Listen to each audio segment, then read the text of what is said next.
Oui, c'est ce que je pense. Le PS savait, beaucoup plus qu'il ne le dit. J'étais étonné quand on joue les vierges effarouchées. Ah bon, je suis abasourdi. Voilà. Le PS savait beaucoup de choses et je l'ai trouvé particulièrement imprudent avec son champion DSK. Et les journalistes politiques parisiens aussi savaient beaucoup plus qu'ils ne le disent, à mon avis. Quoi qu'il en soit, je vous pose la question au 32-16 sur RMC et j'ai voulu écrire aujourd'hui une seconde lettre à Nafissatou, dont je vais vous porter lecture. Bonjour Nafissatou, c'est la seconde lettre que je t'envoie, j'espère qu'elle te parviendra. Aux États-Unis, on peut écouter RMC sur Internet, je sais que tu parles français et j'ai vraiment l'espoir qu'un jour tu puisses l'écouter. Tu les trouveras d'ailleurs sur le podcast de Carrément Brunet sur rmc.fr. Alors depuis hier, j'ai pris l'habitude de te tutoyer, excuse cette familiarité, mais je t'ai senti tellement seul que je me suis même pas posé la question. Bon alors les nouvelles de France ne sont pas si bonnes que ça. Un sondage CSA m'apprend ce matin que 57% des Français pensent que DSK est victime d'un complot. Voilà, c'est pas très honorable.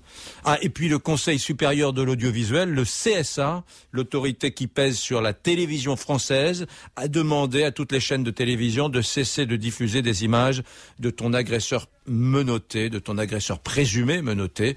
La loi française trouve ça dégradant pour lui. Eh bien moi, je trouve que c'est plutôt une mesure humiliante pour toi. Tiens, entendu ce matin aussi, certains prétendaient que dans ton hôtel Sofitel, tout est informatisé, tout est tracé et qu'il n'est donc pas logique que tu sois entré dans une chambre occupée. Une nouvelle façon de dire que tu t'es glissé dans la chambre de DSK pour te faire agresser et pour gagner de l'argent. C'est élégant. À autre chose, hier, une petite association féministe dont on n'avait jamais entendu parler, Oser le féminisme, t'a défendu. Ce qui est drôle, c'est que sa porte-parole, Caroline Dehaas, est militante du Parti Socialiste, le parti de ton présumé agresseur. Et je trouve ça plutôt rassurant que des gens de gauche ne s'alignent pas sur les discours de Cambadélis et autres Moscovici, les porte-flingues de DSK.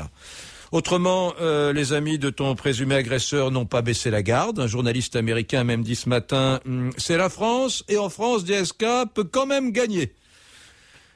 Alors bien sûr, ils n'essaient plus de nous faire croire que tu es un pion dans une machination orchestrée par l'UMP. Ils ont laissé tomber ça. Hein. Ils arrêtent de clamer que tu es laide et donc inviolable, car il paraît que tu n'es pas si laide que ça.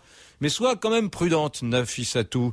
Tiens, on a vu ton frère, en fait, sur BFM TV. On l'a entendu aussi au micro d'RMC. L'envoyé spécial d'RMC, tiens, Yannick Collant, a retrouvé ton meilleur ami à Harlem. Et eux, ton frère et lui, nous disent que tu es une bosseuse, que tu es une femme bien, une femme honnête. Voilà, et c'est plutôt rassurant. Sinon, continue à te cacher, bien sûr, parce que tu le sais, je te l'ai dit hier, quand les paparazzis et les avocats de DSK vont te retrouver, tu vas vivre un enfer. Ils vont fouiller dans ta vie, ils vont retrouver la moindre de tes contraventions, ils vont essayer de démontrer que tu as menti, que tu es instable, que tu es dépressive, que tu as besoin d'argent.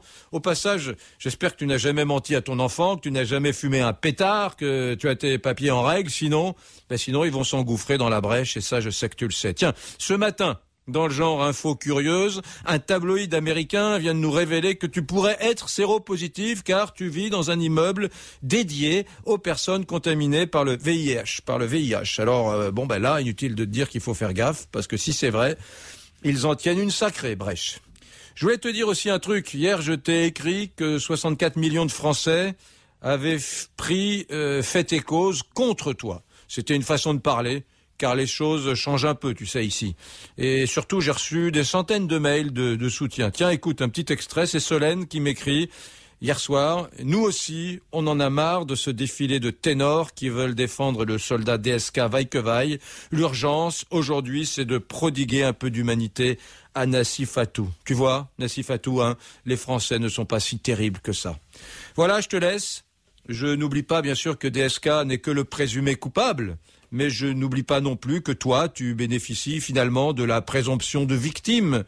Et même si la perception des choses évolue lentement chez nous, eh bien beaucoup de Français te prennent encore comme une pauvre fille qui veut se faire un peu de pognon. Et ça, Nafissatou, tu me crois ou pas, mais ça m'empêche de dormir. À demain, Nafissatou. RMC, Carrément Brunet.